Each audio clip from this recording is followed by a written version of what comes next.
photographs, which I'm going to show to you, that show you primarily Frank Lloyd Wright prairie-style homes, but various homes that nonetheless have a pitch that is less than the 412.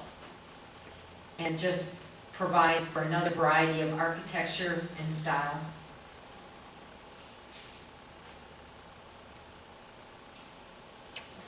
The staff recommends that the current zoning ordinance be modified in that the initial language should remain, but there be some discretion given to the zoning administrator on a case-by-case basis when presented with a unique home style or design to modify the design standards to allow for roof pitch that is less than 412. The Village Plan Commission and the staff recommended approval of the modification as presented. I make a motion to approve. I'll second the question. Motion by Mike, second by Steve. Mike. Is there an appeal process to this?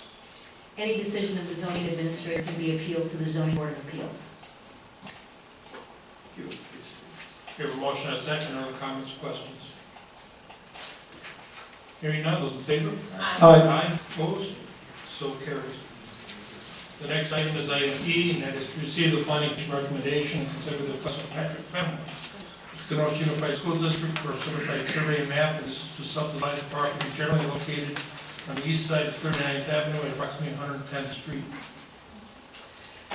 Mr. President, members of the board, in 1993, the village board approved this very certified survey map that is presented to you this evening to subdivide the property into 2 parcels.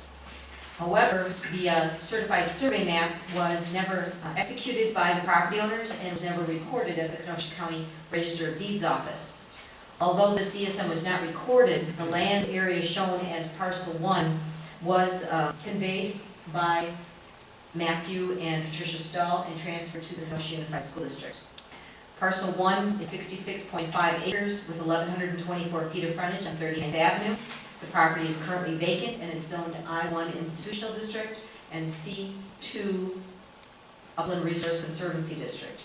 Parcel 2 is a 2.6 acre property with 215 feet of frontage on 39th Avenue. It has a house and 3 outbuildings.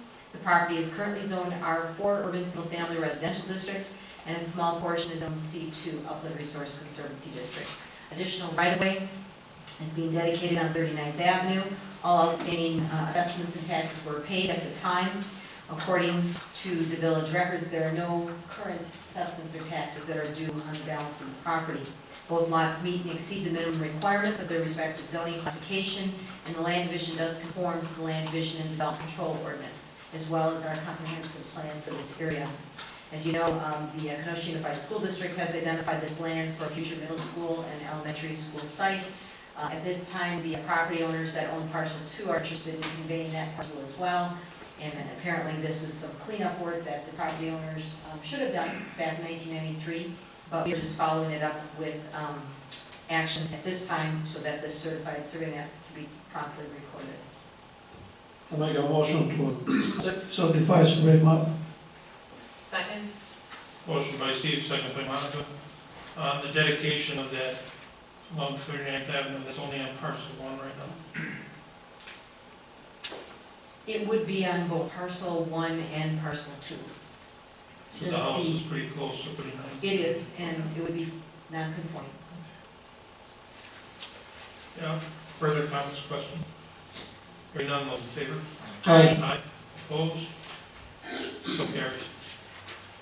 We'll move on to item F, receive the planning commission recommendation, consider parts 3 and 4 of chapter 13, economic development element. This is of the multi-jurisdictional comprehensive plan for Kenosha County. Mr. President, members of the board, the economic development element parts 3 and 4 are the sections of chapter 13 that were not presented to you in the past.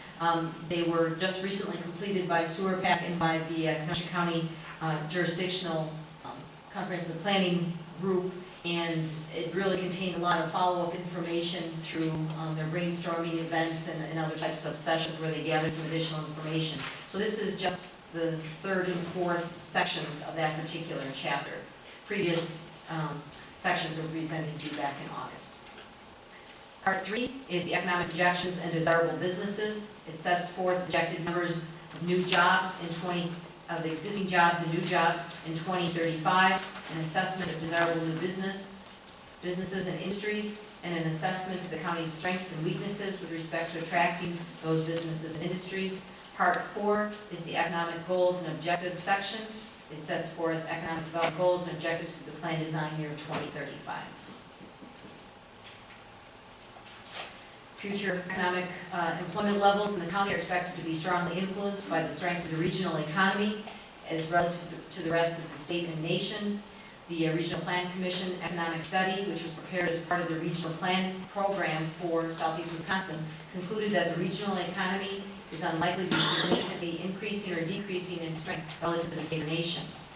What they did do in the chapter, though, is they did specifically identify which sectors of the economy would see projected growth with respect to employment, and I'd like to just highlight some of those for you. Under printing and publishing, they envisioned that it's one manufacturing industry that's projected to retain its overall strength. Fabricated metal products jobs are expected to move overseas for lower labor costs, resulting in a projected 55% decrease. Industrial machinery and equipment jobs are projected to decrease from 48,000 to 24,900. Electronic and other electrical equipment jobs are projected to decrease by 43%. Other manufacturing jobs in the region are projected to decline by 15%. Construction jobs are projected to grow by 6% in the region. Retail jobs are projected to grow by 6% in the region. Wholesale trade jobs are projected to decrease in the earlier portion of the projection period and recover in the later portion of the period to the 2000 level of 64,400. Transportation, communication, and utilities employment is expected to decrease by 7%. The business services sector is expected to continually to grow rapidly. Business services employment will increase by 60% over the plan design period.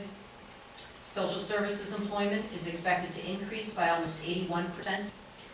Other services is expected to increase by 35%. Finance, insurance, and real estate sector is expected to grow by 11%. Government employment is projected to increase slightly over the next 30 years. And the continued conversion of farmland urban uses may cause a reduction in agricultural employment in the region. The listing of businesses and industries that the county should consider attracting, retaining, or expanding. There are 13 that are listed here. I'll just highlight a couple: data and information technology, biofuel technology, hospitality and tourism industries including recreation, professional and technical services, business and corporate management, home-based businesses, lawn and maintenance and other sector services, service sector businesses, healthcare-related businesses, assisted living or senior care. The study and the group also identified a series of strengths and weaknesses through their assessment process and what would be concerns, problems, or weaknesses in attracting new businesses to this area. A lot of this information was obtained through their Kenosha County Cafe that they had held back in May. The county's perceived strengths for attracting and retaining business and industry include availability of workforce, land, and housing, availability of business resources and financing, Lake Michigan, lack of congestion, good quality schools, good quality of life in general, low crime rate, tourism, recreation, current increase in construction, history rooted in manufacturing.